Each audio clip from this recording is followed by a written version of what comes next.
Tonight, we welcome personal trainer and nutritional coach Pete Haley, who will discuss what it means to be strong for life.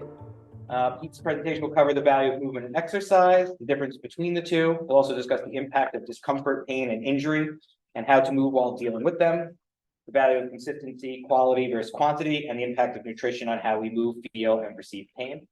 Pete is a personal trainer and nutritional coach who has worked for Edge Strength and Conditioning for nearly 10 years. He graduated from the University of Buffalo in 2011 with a doctorate in physical therapy and has been certified as a personal trainer by NCCPT and NASM ever since. He is also a level 1 nutritional coach certified through Precision Nutrition. So now if you all, a brief question and answer session. See, I wouldn't do it as good as Mary Beth. A brief question and answer session will follow tonight's presentation. And so now please welcome Pete Haley. Thank you. Hello all. We're here to have a great conversation. If you just follow my 4-step plan, okay, for a small fee, 32 payments of $500. I'm just kidding, guys. No, so great introduction for me. I'm just going to add a little bit to it. So I went into the realm of physical therapy, graduated with that, started off there, did not quite fit me, did not quite suit me, went into the realm of personal training, learned a ton of additional information about movement, about strength, about how to live life in a better manner.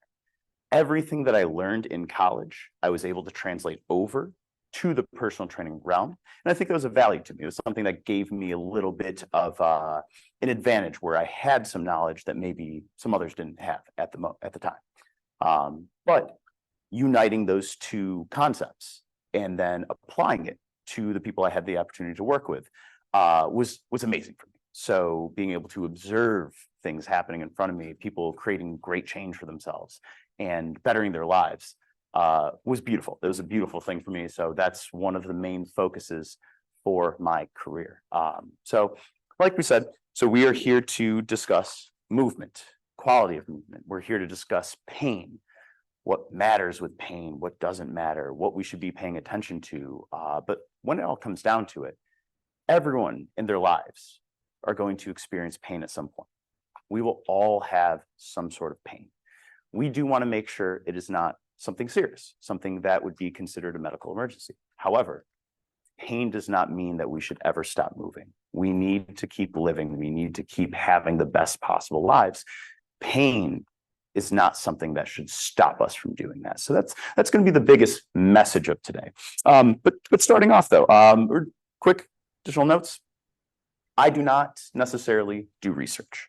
I read a ton, but I more so implement information. So you're not going to get a ton of data points from me tonight, but more so things that I've experienced and seen on the job. Additionally, what I've read and been educated in throughout my life. And then last thing, we're not going to be correcting anyone's specific issues tonight, okay? But any examples are welcome. Happy to talk about the general aspects of what someone might be going through in the crowd tonight and addressing it at a baseline level, completely fine. But just wanted to be clear, we're not going to dive into one person's individual issues and try to resolve it on this evening. So just wanted to be clear there. From the top, guys. Lifestyle, right? Movement. We can build a great foundation for our body, a strong, capable foundation by moving, okay? When we make these choices to either go into a gym, do strength training, one of the best things, in my opinion, that we can do for ourselves. If we choose to go live an active lifestyle, hiking and going into nature, that's also a beautiful thing. There's no rules with how we need to be moving, but the more so the matter that we are moving in general, that is going to create change in a positive manner for our bodies, okay? When we are living a sedentary lifestyle, that's where we can start to develop some other medical complications, things that are not going to be, good for us. They're going to hinder us in life. They're going to complicate things for us. Things that we can see are going to be increased risk of cardiovascular disease, diabetes. We're going to see musculoskeletal issues that arise for people.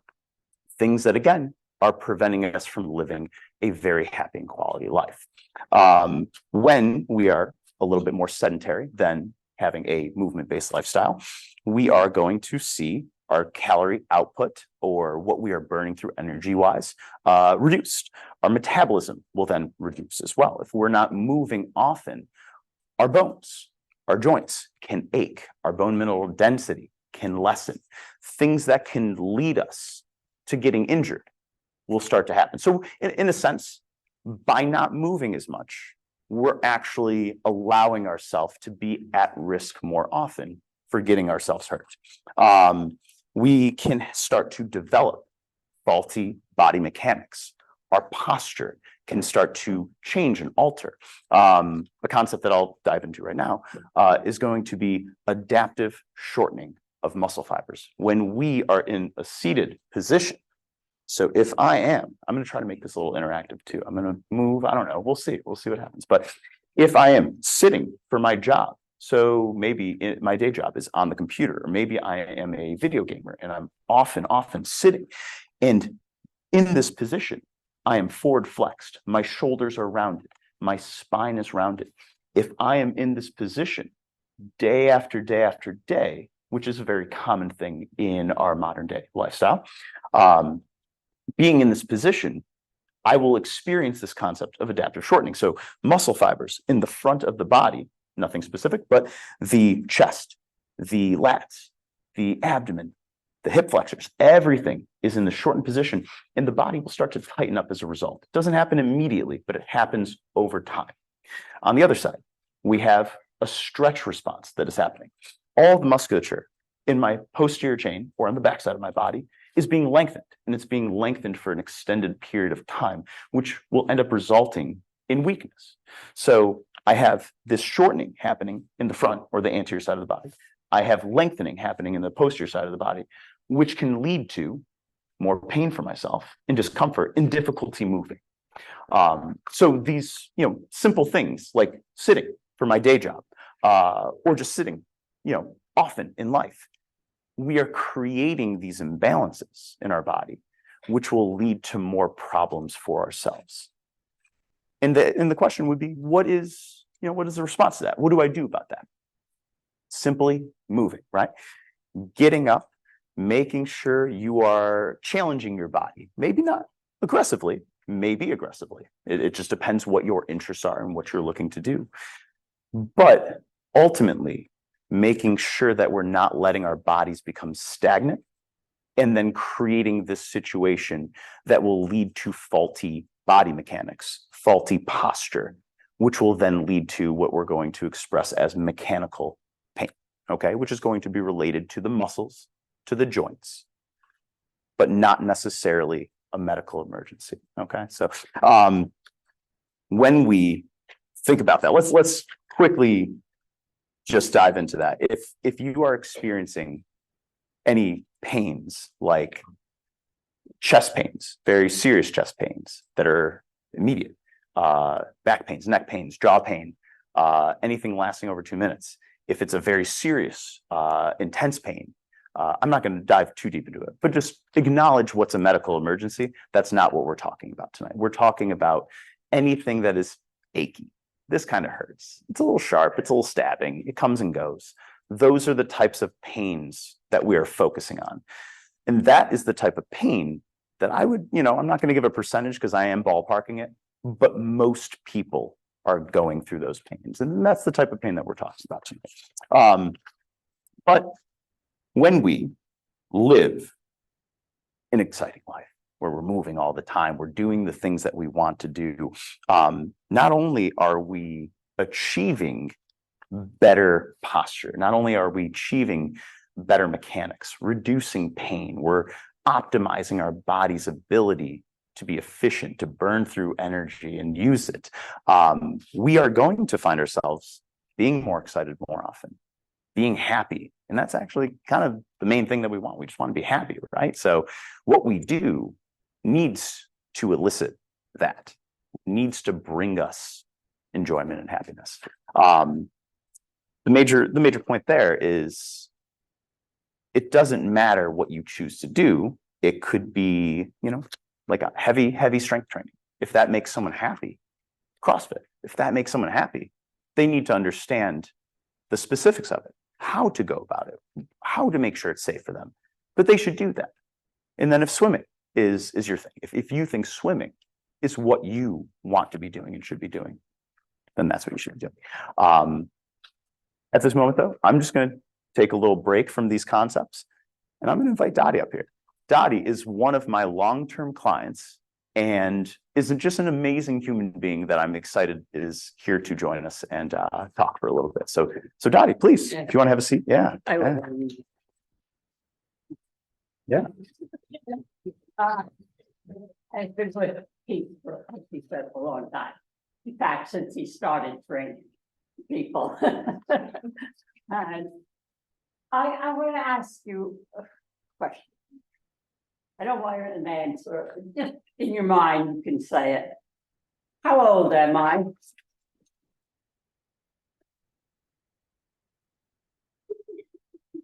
I am going to be 92. I'm going to live forever.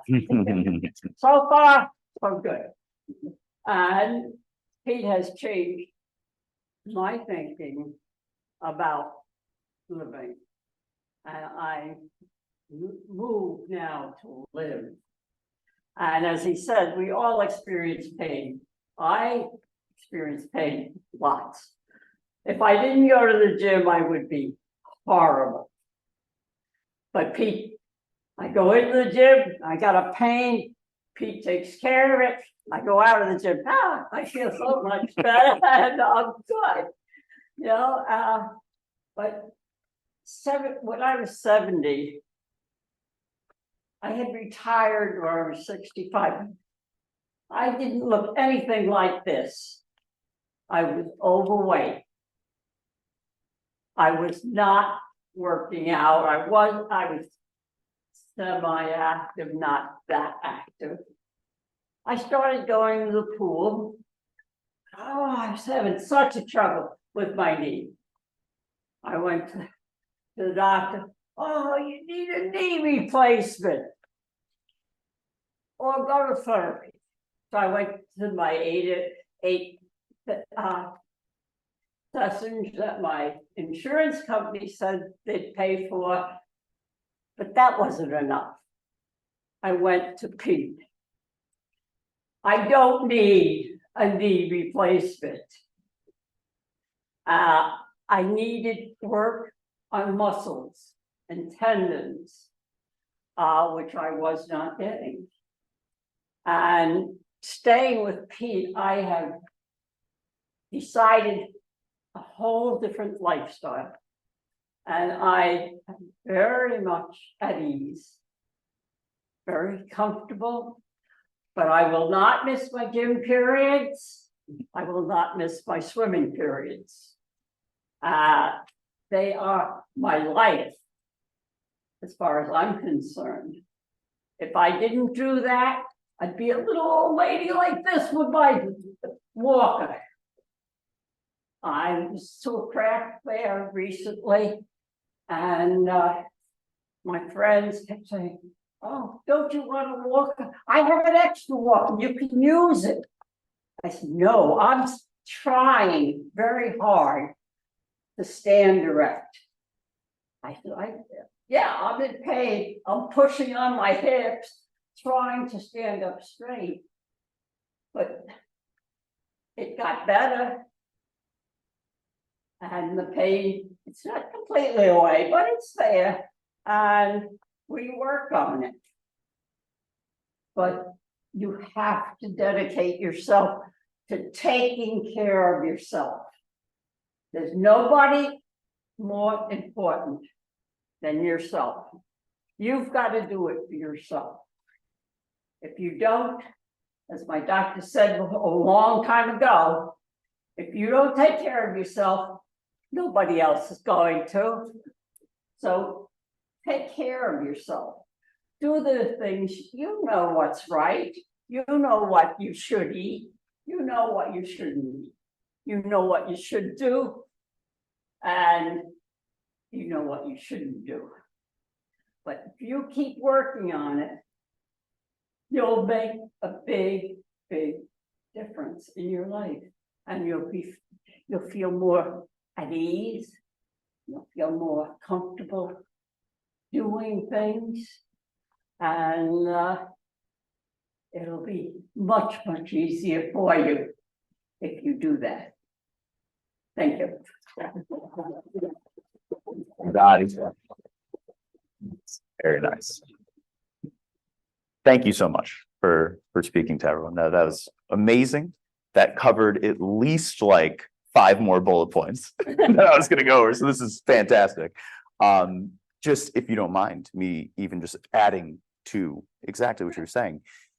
So making the decision, right, to make change for yourself has only benefited your entire life, but it's benefiting you, and it's also benefiting everyone that you're with too, because you're able to do so much with those people as well. I think we all know in our lives someone who is helping, always helping everyone, but maybe not quite helping themselves. It's something that we see all too often. And that's a great thing. It's appreciative of those people who are so willing to help others. But it's that idea when you're on the airplane and they go over the safeties of if the plane was to start going down, and you have to put the oxygen mask on yourself first so that you can help put it on the others around you. It can't go the other way.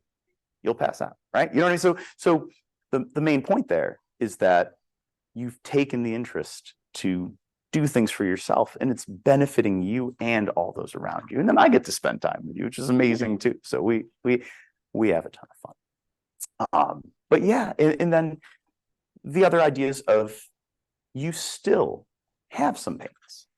It's okay, like we all have pains, and we're all going to go through pains at some point. But the pains, if I am accurately stating this, are maybe less than they were before, less frequent, and we manage them so that you're able to do all the things that interest you and excite you. And that's beautiful. That's an amazing thing. So yet again, very proud of you, and proud and honored to be able to work with you. So, and I do have some other, yes, but like I do have some other people in here that I've worked with as well. So, and then like I'm excited to work with everyone. But again, thank you for being willing to talk that through. So that's amazing. Yeah. So back into movement and what matters as we age. What do I need to be doing?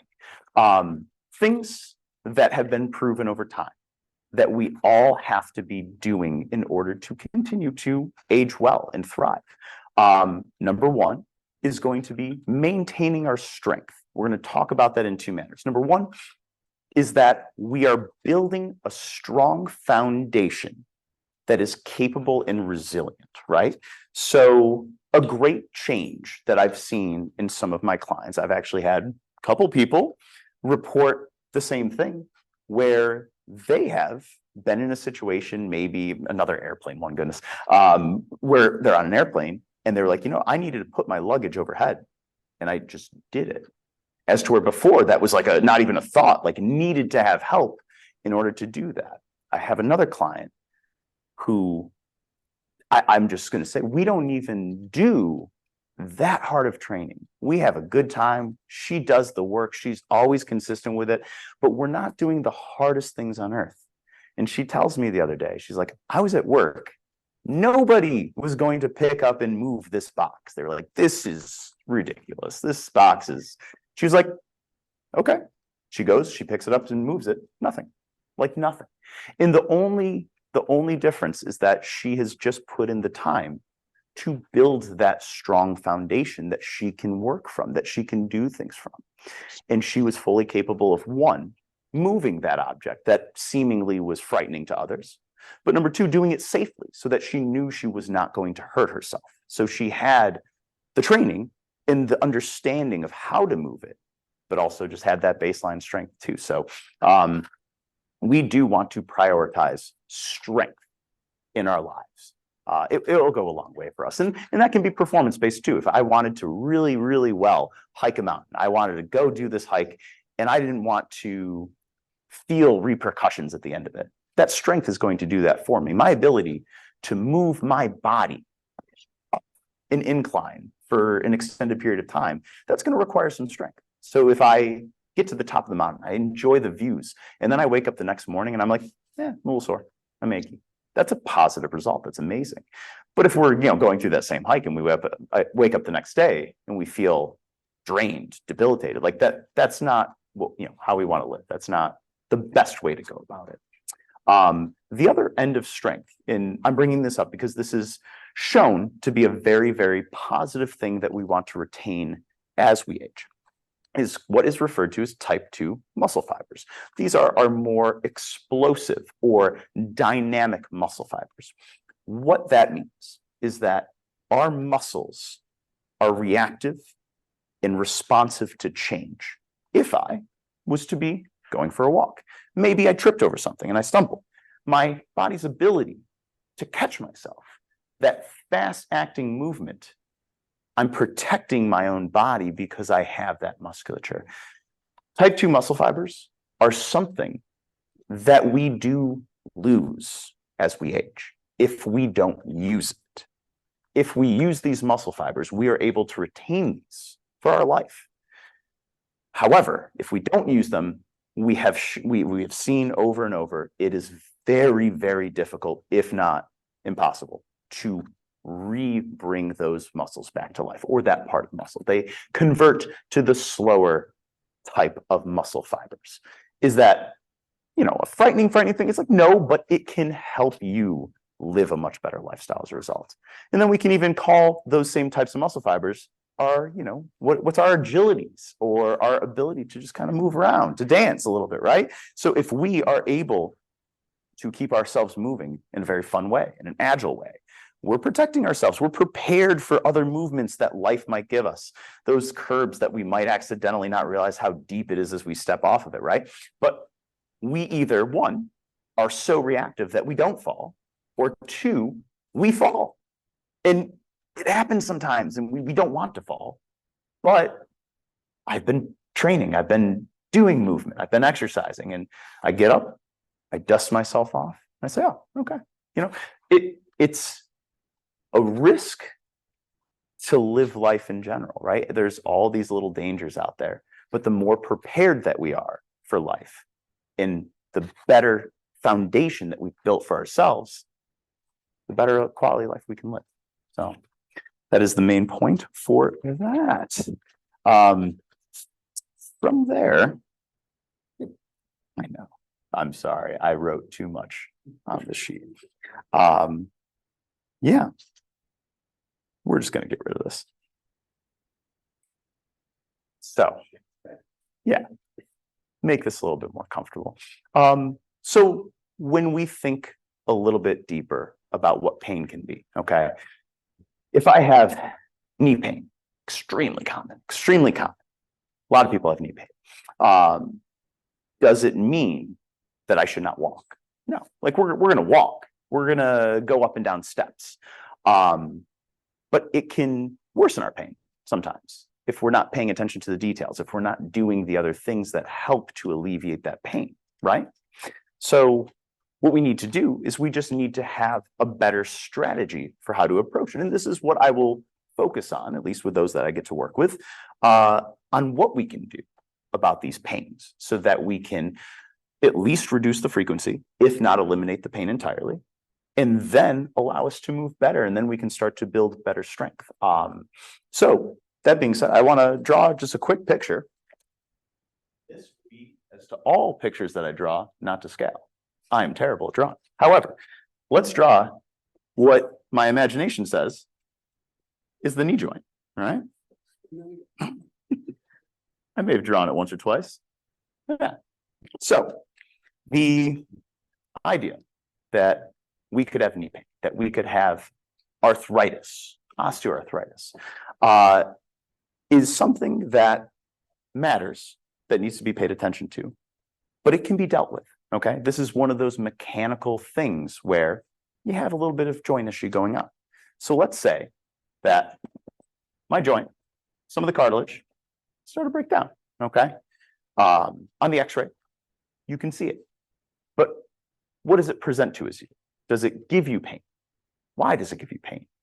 What do we need to work on? Are your bones in alignment, or do we see a little bit of a deviation with your stance? Are we a little bow-legged? Are our legs going inward, concaving inward? All these things need to be looked at so that we can understand better what is going on inside the knee. Our pain typically comes from inefficient movement. So if I do have some of that painful stimulus, maybe a little bit of inflammation, swelling, but maybe I have a little more weight on me, right? And that normal joint space that's there starts to reduce. All of a sudden, I only have this much joint space. And as I bend that knee, all of a sudden, my bone is pushing a little bit into where that swelling and inflammation is. I'll have a painful response. I'll experience pain as a result. The answers to our questions, at least most of the time, would be to just correct what we perceive to be that issue. So if we have a little bit more weight on our bodies than we would like to, the answer might be weight loss, so that we increase that joint space again and allow for more space with our movement that wouldn't elicit as much pain. If we had some sort of malalignment, we would focus on correcting the alignment so that you didn't have as much compression on the one side of the knee, okay? So this is an example. This is just an example of how we can address some pain. This is also not an automatic given this will work for every person, okay? So the understanding always has to be, we are going to pursue conservative methods to see if this can create positive change for you in communication with other medical professionals, if need be. And then we make decisions based off that. So we are taking the information that we have in front of us. We are educating ourselves about our own bodies, about what our bodies are presenting to us. And then from there, we make calculated decisions on what we can do to better this. And if so be it, if the majority of the people I get to work with, fortunate enough that it works out, that we can alleviate or make this a manageable pain, you can start to live that positive lifestyle again, okay? And that's an amazing, amazing thing. But again, there is going to be a percentage of people who might need to pursue the medical side of things, and that's okay, okay? It's just taking the opportunity to see if the preventative side of care, the conservative approach, is going to be beneficial to you before you go into anything a little bit more permanent or drastic. So that would be the focus that we have there. And yet again, one example, but I think a very, very useful and good example that would be relevant to a lot of people. Yes, any questions about that actually? Okay, okay. But again, now that we have gone over all of that about pain, the other end of it, let's say we have an acute injury. Let's say I stub my toe at home. It hurts a lot. I don't want to move on it that much. You still got a knee, a hip, a torso, 2 other limbs, and a 3rd limb down there, right? A whole rest of the body that can still be moving and working, right? So that last note, don't let those little minor aches and pains that you know are just going to be short-lived, do not let those stop you from moving. Figure out, how do I get around that? And then just keep going, keep grinding, because those are the types of things where, you know, they lead to inactivity, which leads to more aches, and then that little stub toe is just detrimental. But yeah, anyone have specific examples, anything question-wise that you would want to ask in regards to movement pain? It can be related to yourself. It can be related to someone else that you know. Any questions at all? All Americans are plagued by back pain. Absolutely. Absolutely. So we can dive a little deeper into the postural or the mechanical pain that can develop from poor posture. So if I have some different alignments, if I am forward flexed, if I have a scoliotic posture. Okay. If I have these differences, right, that would lead to that adaptive shortening of certain muscles and lengthening of others, I would need to focus on correcting those to remove my mechanical pain. Back pain can stem from those postural malalignments. Back pain can also come from overuse, inappropriate use within our daily lives, our jobs, whatever it is. So if we think about someone who is constantly lifting things, they are moving objects throughout their lives, but maybe they just don't do it well. Maybe they will bend through their back, lift through their back, and that is their day. That's an over and over thing. They are going to be overstressing their spine, their discs. They're not going to be using their musculature well. So that's where having corrective movement patterns, focusing in on that and teaching an individual how to move better so that their daily jobs are not as taxing to their actual spine and body, maybe to their musculature, but not to their actual foundation, their actual spine, things that if we hurt those, that can really be more serious. That would be the focus a little bit more for spine, back pain, but a lot of back pain can be resolved. And then there is a level of back pain that is still not fully understood. We have seen examples where people will develop back pain kind of coming on gradually and then persistent for a couple of years before it starts to dissipate.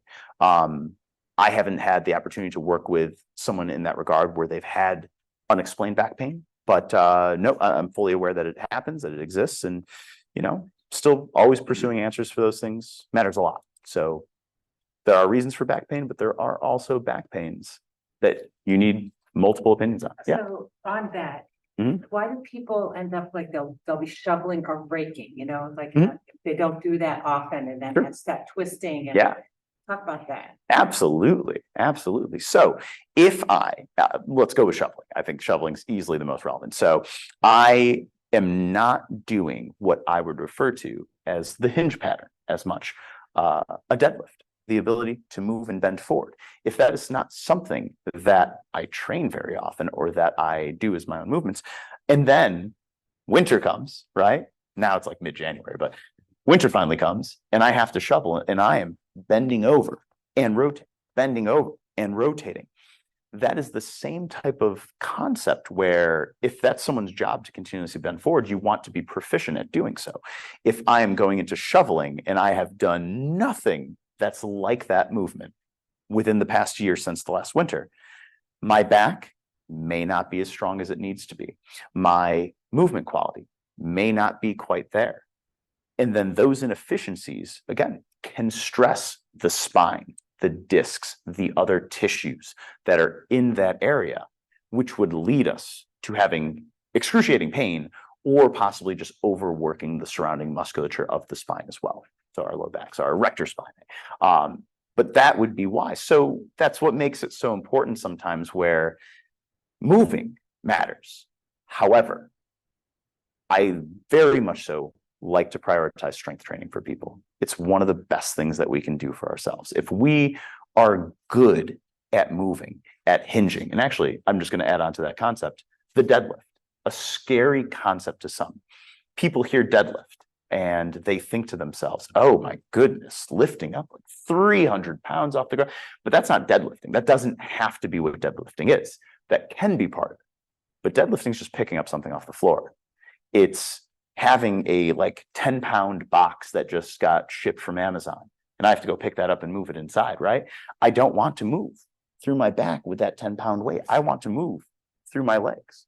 I want to lift with quality. I want to shovel using my lower body musculature, translating those forces well up through my spine so that it's not impacting my spine, but the musculature that surrounds the spine itself. That will result no pain, maybe some soreness. Muscle soreness, though, the good soreness, the soreness we like. But again, the deadlift, the hinge, that pattern should not be feared. That is something that we all need to know how to do.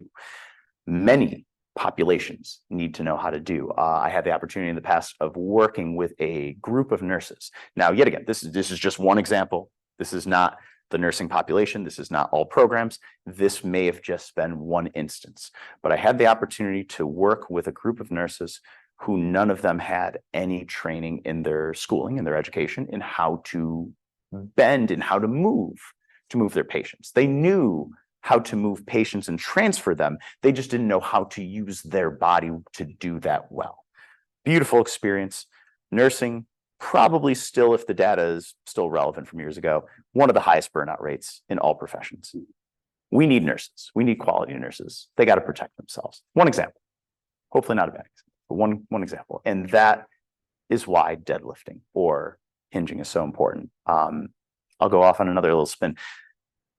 When we go on to the social medias, right, and we see all this information that's out there, in the past, I got to read the article that says the 10 worst exercises that you could do for yourself. And this is something where it kind of creates confusion. People don't understand, like, what am I reading? Oh, wow, I shouldn't do that. And deadlifting was the first thing on there. So the deadlift was one of the worst exercises that a person could do for themselves. I was mind boggled by the article. And they had at least a couple of good points in there, but partial truths, we don't like those. We want the full truth. So yet again, the article was recommending you should never bend forward and pick something up in your life. But they didn't know they were saying that. And that, you get it, but they knew deadlift had injury rates. So we're going to call this a dangerous exercise, when really it's just education. It's understanding how to move better. That is the actual answer. How to pick something up off the floor well was the answer. That's just a little example of, where in our social medias, in our lives, we might see some confusing and conflicting information. We just need to know how to read it and how to understand it better. Hopefully that tangent wasn't too crazy, but yeah. Any other questions? Anything else? That's perfect. A couple of questions from our online audience. Nice. So the first question is, what causes stiffness in the knee or the back? Like, what makes it stiff? Not necessarily pain, but like Sure. can't move, I guess. Sure. No, great. Thank you. Thank you, whoever asked that. Stiffness can occur for a variety of reasons. Immediately, one association is going to be pain. If our body has and experiences pain in a certain area, let's say it's the knee joint, it will, as a response, stiffen the area and tighten it up. Immobility, right? So not moving as much, sitting in similar positions, just like we talked about earlier, can also increase stiffness around the joint. The last part is that age. As we age, our body will naturally stiffen up. However, this is going to be the worst way I've ever used the whiteboard, but let's say we have no stiffness here, okay? And then this is like full, this is the worst stiffness ever, okay? As we age, our body might stiffen up a little bit, but if we move, we're gonna kind of level that off a little bit. It's not gonna stiffen up nearly as much, but if we don't move, we're a little bit more sedentary, our body will stiffen up more. We will create more pains, and that accelerates how our body feels over time. I'm a firm believer that we can age well like a fine wine. We absolutely can. It's simpler than it seems, though. And that's the thing. We don't need to do crazy, outlandish workouts. We just need to keep moving. We need to challenge our bodies and create change. So as we age, if we are doing a lot for ourselves, we're not going to see our bodies stiffen up. If we're not in the same position as often, we're not going to see our bodies stiffen up nearly as much. Will it happen a little bit? Yes. Will it happen to the degree that we perceive it should be happening or might be happening? I would say no. So hopefully that answers the question. Hopefully that was deep enough. So if they have it, they can answer a follow-up. We can get more clarity. The next question is, any exercises for osteoporosis in the spine? Absolutely. So when we think about bone density, when we think about a condition like osteoporosis, we want to apply appropriate stresses to the body, okay? We want to do strength training. That just doesn't mean we need to do like the heaviest strength training. By applying a stress, a very calculated stress to the spine, to the body, it can start to rebuild itself and grow better. So not doing intense movements, not doing outlandish, crazy movements, but very simple strength training can start to improve someone's bone mineral density and then lead to them having less symptoms or less complications with their back. It is also important, though, let's throw this out there, that if you are going in to work with a trainer, someone that you believe in too, it's good to be in communication with medical professionals as well. You want to be in communication with a physician. If you go to see a chiropractor, with a chiropractor, a physical therapist, if you're in communication with multiple parties, you're going to have multiple point of views that are able to see all angles that will help you. So if there's something that maybe is unforeseen for a specific example, you want as many opinions around you as possible so that you can make the best decision for you. So my answer, a little bit more general, but that should be a good pursuit and route for most people that have that condition. So. I don't know if this is appropriate for this, but what about asthma? Sure. Like exercise-induced asthma? Sure. So with asthma, especially if it's being treated, anything that is respiratory that maybe won't fully be cured can still be helped. If we are improving our respiratory rate or our ability to breathe well, to breathe through our diaphragm, to breathe through the rib cage, if we are focusing on these things and then our bodies become more proficient at doing so, we can lessen the impact of asthma. Now, there are limits to that because that doesn't mean you just want to become a marathon runner tomorrow. It's not going to be like, go get out there and start running, right? It's not quite that. It's just slowly building your respiratory capacity, ability to move well and contract well through the abdomen, the rib cage, and then building from there. Yeah. It works with inhaler, but once you take the inhaler away. Right. Yeah. No, there's really going to be no way that the inhaler is just going to be tossed out of there, unfortunately. But, you know, that doesn't mean that you have to avoid all sorts of respiratory stresses, right? Yeah. Okay. So there could be some strategies out there for you to slowly build that up, but I could never say that the inhaler will go away. Yeah, unfortunately. But does that answer the question, or is that The strategies to just do exercise? Sure. Slow incremental build of cardiovascular efforts. Some of them would be endurance based. Some of them would be a little bit more intensity based. Yeah. This is where it gets really tricky, where we would have to dive much deeper into exactly what you're doing to be certain what the recommendation could be. But yeah, Exercise too. Right. Yes. And actually, for the record too, I have exercise-induced asthma. It's not very bad. It's not, but it's something that is manageable. So I know that's not deeply answering the exercise questions for you.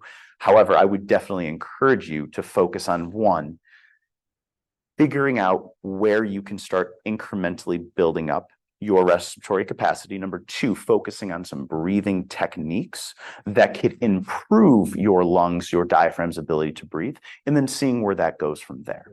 But that would be like the baseline recommendations. And yeah, we could always talk deeper at another point if you wanted to pursue that. Yeah. Okay. Okay, next one from the Zoomiverse. Any exercises for lower back pain? For lower back pain. Yeah. Fantastic. So for low back pain, it could be one of a lot of things. You would need to look at how you're moving, why you're experiencing the back pain in general, and then eliminating what is causing the back pain. So I'm just going to throw an example out there. If I have back pain because I am constantly sitting forward flexed, the answer is going to be, I have to start extending my body. I have to start correcting my posture and malalignment.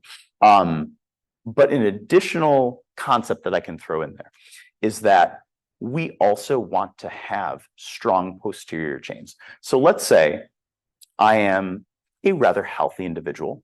I have good posture, but occasionally I still find myself in low back pain. You would want to develop strength in the areas that protect your low back and spine. So you would be looking at the upper back. You'd be looking down the lats, the erector spinae that's traveling down the spine. You want strong glutes, side of the glute medius. You want the hamstrings to be strong. Everything from the heel up to the shoulders should be healthy and capable. If that is achieved, I think a lot of people might actually eliminate some of their back pain. And I apologize because I know this is a generic answer, but when it comes to low back pain, it could be a lot of things. Yeah, it's really open-ended because the low back is right in the middle of everything, right? You have the sacroiliac joint, you have the scapulas, you have everything around there. So I hope that at least gives some guidance to whom was asking that question. But strong posterior chain for healthy backs. Yes. Some core exercises for your core that might benefit that person. I mean, Generically. Sure. Yeah. So if we're thinking about what is going to build a very strong and capable core, anything that is going to brace inward the core. If I am sustaining a position, if I was carrying an object, let's say I had a very heavy object to pick up and move off the floor, and I brought it upward right to my chest, and then I decided to move it, this resistance is going to be challenging my body's ability to hold itself in a good postural position. That type of tension and load is going to force the core to have to brace outward and push against it. And that's going to build a very functional type of strength. So loaded carries are a great way to build good strength. You could say a plank is a great way to build good strength. Even doing something as challenging as a squat. Maybe I pick up a weight or two, holding it in front of me, holding it to my sides, and I decide to do a squat with those weights. As I'm doing a squat, I'm moving through my lower body. My legs are moving, my knees, my hips, but my core is holding and stabilizing the entire time. So if I am stabilizing well through the core, that stress is going to be very positive in my ability to build strength there. If I'm moving with poor mechanics, I might get a little strong, but I also might get hurt in the process. So those things always need to be considered. But what is decent for the core, but not necessarily the most applicable to building good quality strength that carries over to your daily lives are going to be like crunches, side bends. Like these are all good things. They get a good core burn, but those are not automatically the most beneficial for carryover to our lives. They are good aesthetically though. So they will make the core look good if we're just churning out about 100 sit-ups and 100 reps of crunches day after day after day. So nothing's bad. Nothing is bad. Everything has a use and a purpose. We just need to know what that purpose is, why we're doing it, and what we expect the outcome to be of that exercise. So any other questions? Yes. About stretching. Absolutely. So let's think about yoga. Let's take yoga for a second, right? Which is a beautiful practice. It's awesome. Yoga is focusing on bringing you, and I apologize, I'm not a yogi, so if I'm not using the terminology, I immediately apologize, but you are going into different postural positions. You're challenging your body in different ranges of motion, right? And you're building good strength in those ranges of motion. So if I am able to sustain a stretched position and engage my musculature well, I'm going to be strong and more resilient in those positions, right? Our bodies being stronger in deeper ranges of motion does make us more resilient and more pliable in our lives with a lesser likelihood of injury. So we can separate another area of strength where we can be strong in those large muscle groups, big biceps, huge triceps, like we can have that strength, and that's good strength. However, we can also be strong in the manner of being able to hold and sustain positions that we might actually experience more in our lives. And by doing something like yoga, by doing our own simple stretches, we're going to feel looser and be able to move better in our daily lives. Something I think over the years has become even more prominent that yet again, you'll see in a yoga, you'll see in other practices, is going to be a lateral bend. I think that we do a very good job in fitness with forward, backward, maybe some side to side, but that bending laterally, right? Moving laterally. I think we continue to find it's very restricted with a lot of people. And that could come down to just simply how we watch our TV at night, where I might go home, I might have had a great day. Yeah, this is good. All right, good show, doing great. Oh boy, hip, core, tight. So it's that idea where maybe I've done that and I kind of created that a little adaptive shortening to myself. So then I go in to do something and maybe I go arm overhead and I'm like, why does this feel like this? Why is this so tight, right? So that's just a very random example, but stretching, positional stability, strength in those deeper ranges of motion. Amazing, amazing stuff. Does that kind of touch onto what you were looking to have touch on? Because as you age, I mean, it seems like you talk about the stiffness. Oh, joint yeah. And ligaments, everything kind of just dries up. 100%, 100%. And, I think a good example from you as well, but also what we're talking about here, where let's just say like, hey, you've been talking up here for a while, guy. Like, what do I do? Like with all this information, like what do I do? It's all about what excites and interests you. But let's say we got our schedule. What am I doing? Right? It's going to be best if we are very versatile in what we do in our lives. Okay, so maybe Sunday is just active recovery. Maybe I'm like walking the earth. I'm going for a short hike, just enjoying myself. And then maybe I have Monday is strength. Wednesday is strength. What do I do on the other days? Maybe I do a little bit of conditioning on Tuesday. So I have a little bit of cardiovascular exercise to make sure that my respiratory system, that my cardiovascular system is proficient, doing well, allowing my body to recover well. Maybe I have yoga and then stretching in there at the end of the week. And then this could even be a day where we do a high intensity. So do you have to do any of this? No. If you like it, you can do it. And then you can strategically plan where you want things to be. This could be swimming. Right? We're just figuring out what makes sense in our lives, what makes sense in our routine, what can we rotate through to make us happy, to make sure we're not overworking our bodies, and to make sure we're building a quality foundation for ourselves. I don't know if that's useful, but it's something to keep in the back of your head. And then you can go home and be like, hey, what do I want to do this week? What do I want to do week after week? And then you can start to build your own schedule and see what it looks like. And then maybe you don't like something. And you're like, I don't like this here. I want to do something else. You throw something else on there. Yeah. I think you had a question in the back. Yes. About fascia and relationship between. Yes, absolutely. So when we talk about fascia is connective tissue, okay, that is running throughout the entirety of the body, okay? It is encompassing and separating our musculature and other tissues and organs. So the fascia is what can cause some of our stiffness, right? If we were dehydrated and we were not having enough water, we could experience a little bit more stiffness over time because of that. And that has a little bit more to do with the reaction that the fascia will give to our bodies. If we are overworking ourselves, let's say I was like, I'm going to do 3 days of the hardest workout that I can. Probably not the smartest thing on earth, but I wanted to do it. So I did it.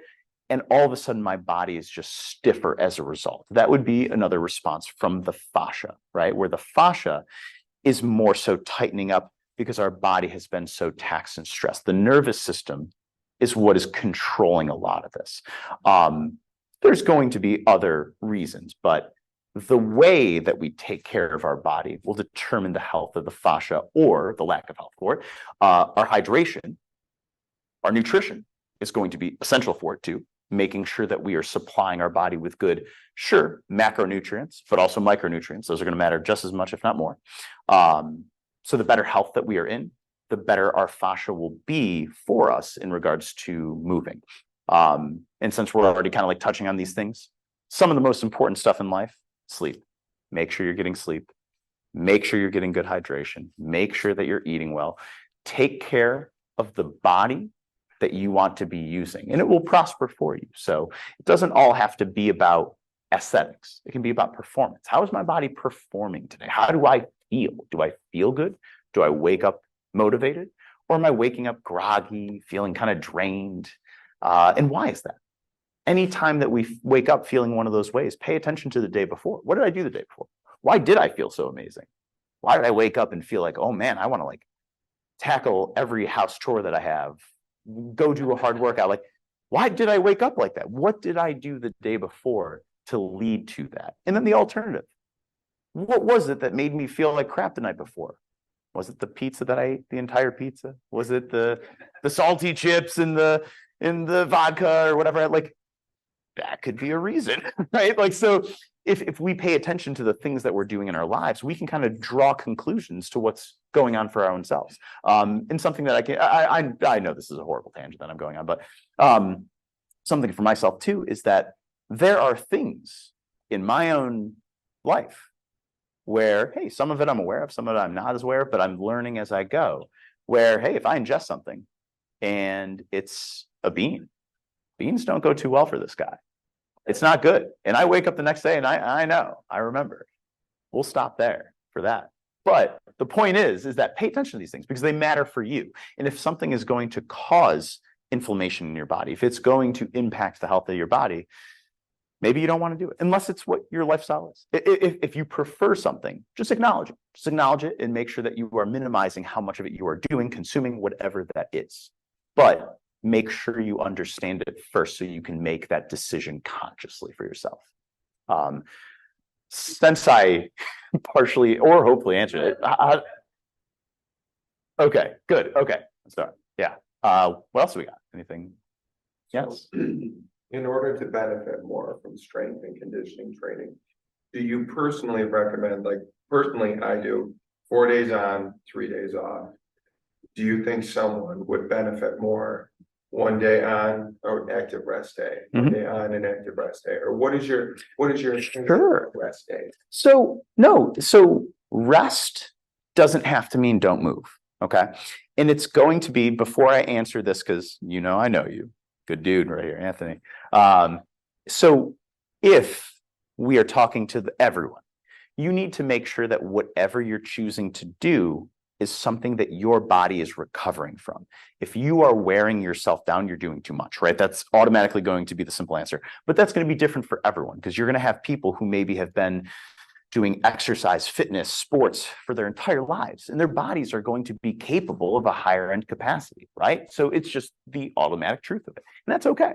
But for our own selves, for yourself, you want to make sure, what is the stress level that my body's going through? Am I recovering from what I'm doing? And from there, we can make those decisions. So you could do something where it's like, I am strength training 3 days a week, all of that broken up by at least 1 day in between.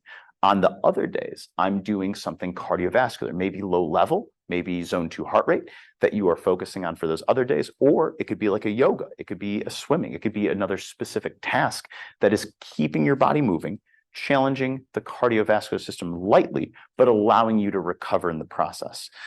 Continuously keeping the blood flow is going to help recovery. Oxygenation of the body, breathing, respiratory system, blood flow, all those things you still want to be doing, right?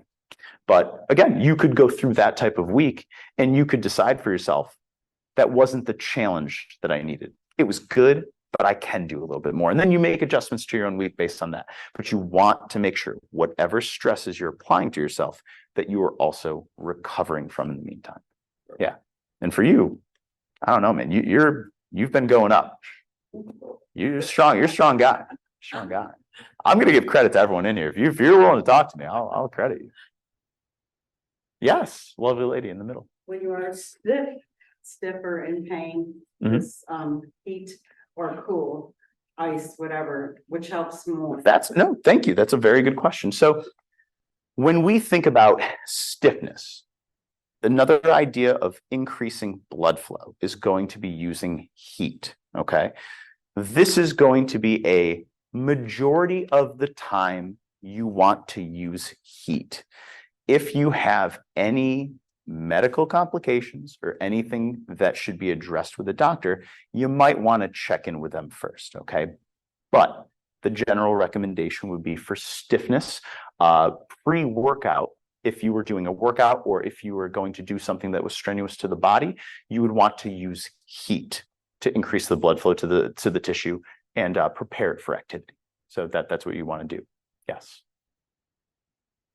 Okay, Another thing that's amazing for age is arnica. I'm sure you know. There you go. Yeah. Well, I'm not going to know every specific little treatment, but yeah, that is a good one. Yeah. There's always going to be other things. I love that. Yes. Speaking of fascia, I have plantar fasciitis in my heel. Yes. What's the best thing you can recommend? Thank you. I love that example. I've been in PT and it's not helping. Sure. Okay. We're going to talk about that. I apologize to everyone for even trying to start off with structure. I like this way more. This feels good. I like answering questions. So when we think about plantar fasciitis, it is going to be the fascia, right, that is becoming irritated and it's swelling, right? So I'm not sure what you've been doing previously. We don't even have to go over that necessarily. But in order to start to rebalance the foot, okay, we want to see, is the arch flattening? And is there any other issues that are upstream? Hip issues, knee issues? What's going on in all the joints that are leading to you having plantar fasciitis? So that would need to be addressed first, but then from there, simple things like barefoot training, strengthening, or even just doing small foot exercises to start to build the musculature or the intrinsics of the foot to become healthier and stronger to support your foot. So number one would be find what's causing and leading to the plantar fasciitis. It's not just happening, you know what I mean? If you didn't do hiking and then you went and did a huge mountain, your feet could absolutely hurt afterwards. You could have plantar. So that's like a one instance. But if this has been gradual, been slowly onsetting, you want to see what malalignments or what mechanical issues might be going on. And then from there, address that, build the strength in the foot, build the strength in the ankle, the knee, and the hip, and then you take it from there. So this might even be too advanced, but an exercise that you'd want to get to is being able to just do a single leg stance, right? So that may be something you're ready for. That may be something that's too advanced. I wouldn't just go home and start doing this, but being able to grip the floor and support your own foot with your musculature will start to lead you to preventing the plantar fasciitis from returning or coming back. But I hope that answers the question. And then the last part of it is that time.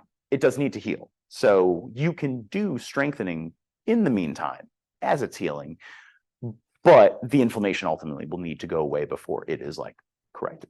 So I'm trying to go to the gym. Mhm. Right. Yeah. It's more complicated than just let's rep out some exercises and see how it goes. But it's not so complicated that it can't be, simply addressed. Just needs to be intelligently thought through and done. Yeah. It's been 3 months so far. Okay. Yeah. That's too long. We don't like that, right? No, we don't want that. We gotta create some change. So yeah, no, if yet again, this is what I do. There are many other people too who are going to be able to help you as well. So if there's someone you trust, if you wanted to come see me, whatever, it's pursuing that through multiple avenues. If one avenue didn't work for you, that doesn't mean another one's not going to work for you. So yeah, of course. all right, another question from online. What does a typical person come to you to accomplish? That's a great What do question. they So need to do? there is, but I do have the privilege to work with an incredibly diverse population of people. And I love that. It makes my days more interesting and fun and beneficial. So the majority of people that I have had the pleasure of working with, though, I would say are going to be middle-aged, still active in their lifestyle, with a variety of pursuits. It could be cycling, it could be running. It doesn't have to be serious cycling and running, but rather just enjoying it for lifestyle. But usually coming in with some sort of small discrepancy or issue that we look at, we address, and we make sure we, fix mechanically to help them. So that would be the majority of the people that I work with. But I like to throw this out there too. A large percentage of the people that will end up coming in, not just me, but ending up coming in, working with me, and then kind of learning about exercise, it's the same thing that happened to me.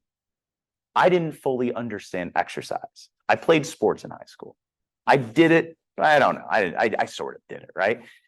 When I started to really understand and learn exercise, I loved it. And that's what I find most of my clients do. It's not that they love every single exercise, but you just develop an actual love for the process, but more so the outcome. Not every exercise is awesome, but most are. I hope I answered the question. What do you got? For the Yeah. more mature population, I love that. how many times a week do you think we should be doing strength training? That's a great question. So we could say, and again, this has to be per person because I don't want someone who's done nothing in the past half a year to decide I'm going all out, right? We don't want to go to the gym and just start doing 6 days a week when we've done nothing. But for many individuals, anywhere between 2 to 4 days of strength training is going to be appropriate.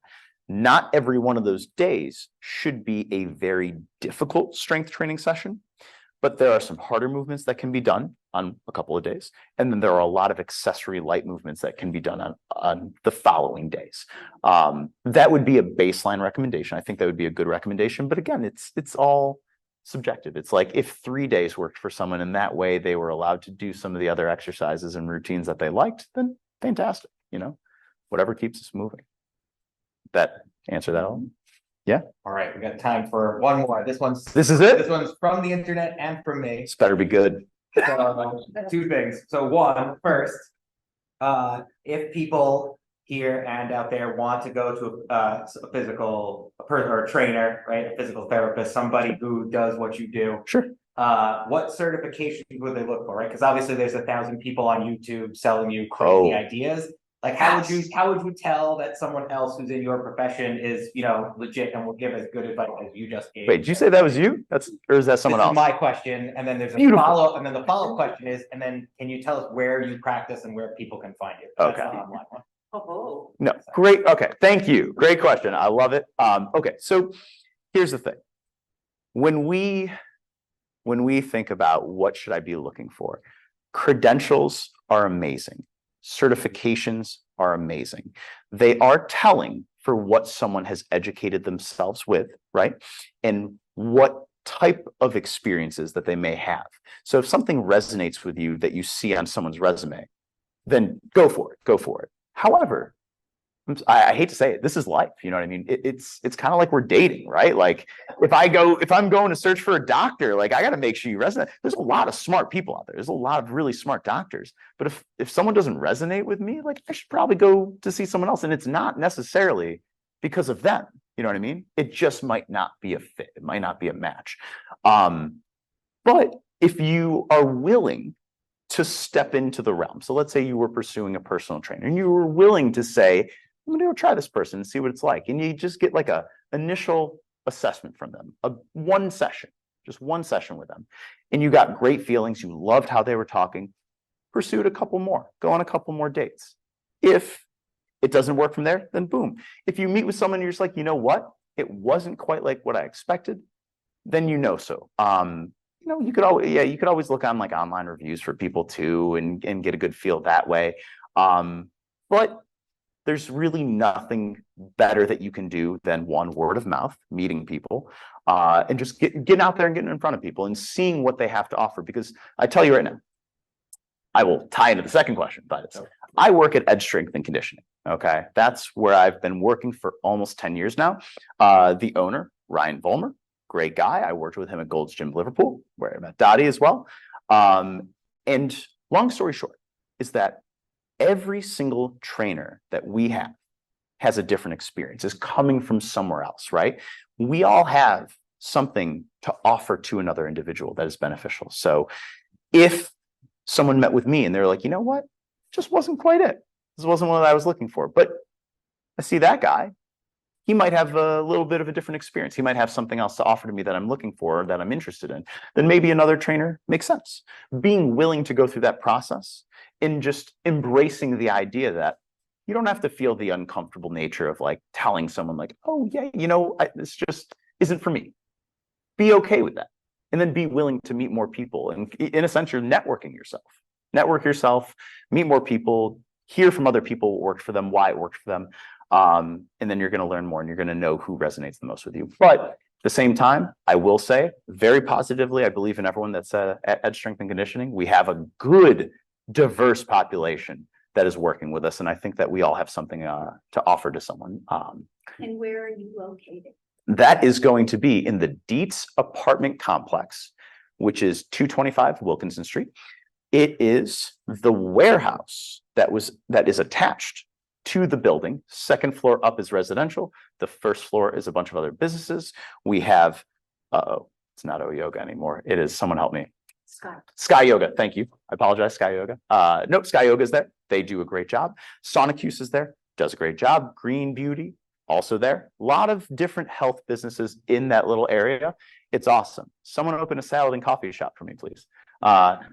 Get in there somehow. Please do it. But yeah, no. So that is the space that we work in. And again, love every single person that's in that space in our building, specifically at Edge. The last tie into this is, I'm going to pretend like I'm a tennis fan for a moment, but a very, very common name, Rafael Nadal. Amazing tennis player. One of the articles that I read about him a long, long time ago, he had 3 trainers. 3. Why? Why didn't he just stick with 1? Multiple points of view, a team that's working with him with different experiences, with different points of view that's going to help him get to the top of his respective sport and interest. Again, I like to do a good job for people. I like to think that, I could work with every single person, but the reality is that's not going to be it. Some people will want to work with me, but some people will also need a team, or some people will need someone else. And all that's okay. All that's okay. Just be willing to pursue. So, wait, I was promised one more question. This is Shameless plug. Do you want Do to it. mention your Strength for Life class? Thank you. Thank you. You're up for candidate for my new secretary right now, Courtney. This is beautiful. So Strength for Life, Tuesdays and Thursdays at 10 o'clock in the morning. It is a class that is built a little bit more for someone who is newer to the fitness realm, who is a beginner, who is retired, who is looking for good quality strength training, but in a simpler fashion with a lot of information and breakdown. We're really just diving deep into the movements. And I'm not going to lie to you. If the end of class doesn't need to be a core challenge and it needs to be a discussion about why some salts are better than all the other salts, it's going to be that. It's going to be what the people need. So thank you for that. Yeah, Strength for Life, great class. We started up. I got a couple of people here that go to it. I won't call them out, but yeah. Anything else? Thank you, Pete. World, this has been a privilege. Thank you very much. Thank you very much. I appreciate you letting me come on to talk. Yeah. Thank you very Yeah. much. So again, thank you to Pete Yeah. for this fantastic talk. Yeah. I learned a lot, which was very good too, because I realized I need to move a lot more. Be in my exercising in my office before I go home tonight, I'm sure. Updates on the speaker series can be found at strathmorespeakers.com or also on Onondaga Free's website, oflibrary.org/Strathmore, if you guys want to see what's coming up next. And our next and final event of the fall 2023 season is going to be on November 2nd on Zoom. We're going to have award-winning author Adam Goodhart speaking about his book, The Last Island, Death, Discovery, and the Most Elusive Tribe on Earth. So you can go to either StrathmoreSpeakerSeries.com or to oflibrary.org/Strathmore. There'll be a registration link and you can register for the event on Zoom. And hopefully we'll see you all virtually on November 2nd. So thank you all for coming and have a good night. You got Scott. Yep. Appreciate it, man. Yeah, absolutely. Thank you for coming in. We'll see you tomorrow.